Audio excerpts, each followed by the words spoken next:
Eto po ang aming new salon. Inaayos pa po namin.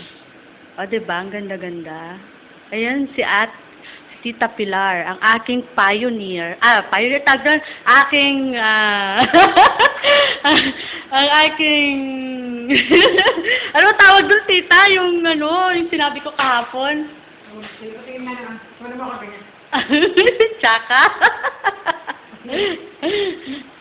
Mamaya, tignan natin. Yan. Ilalagay ko po to sa YouTube. Yan. Sa internet. Ayan ang aming new salon, di ba ang ganda? Yan ang aming hair area. Ang ganda ng mga ilaw. Medyo hindi pa siya tapos marami pa siyang kailangang tapusin. Kaya ayan naglilinis pa, medyo nililinis pa namin ang aming bagong salon.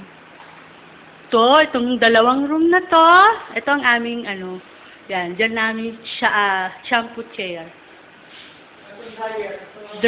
Yan yung aming dryer, tsaka steamer. Yan. Pasok po tayo dito po.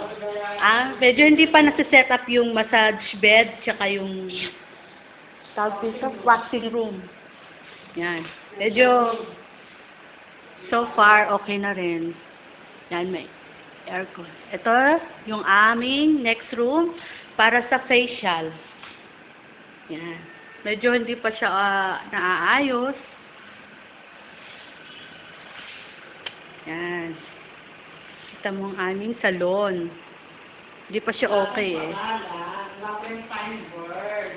Nagugutom na kami.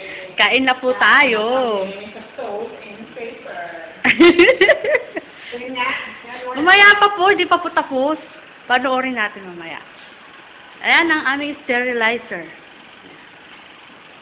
Kami. Ganda ba, honey? Ganda, no? Hindi pa tapos Yan, si Tita Pilar, ang aking professor.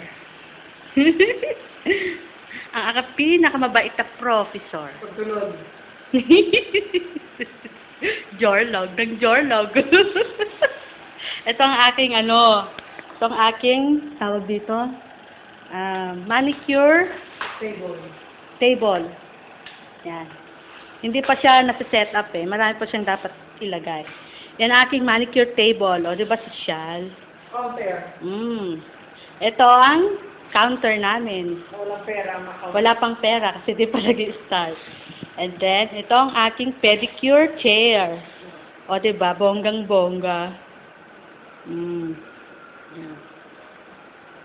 Ganda siya, diba? Pagka naayos na ito, bibidyo ko ulit.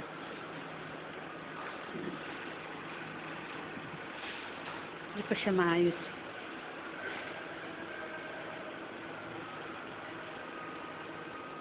Ito ang pinakamagandang salon na pang-Pilipina dito sa Carama. Pinaka-sosyal, di ba, tita? Okay. Okay, bye-bye na. Bye-bye na po. See you again. Bye-bye. Oo, bakit ako naman pa ako? Wala.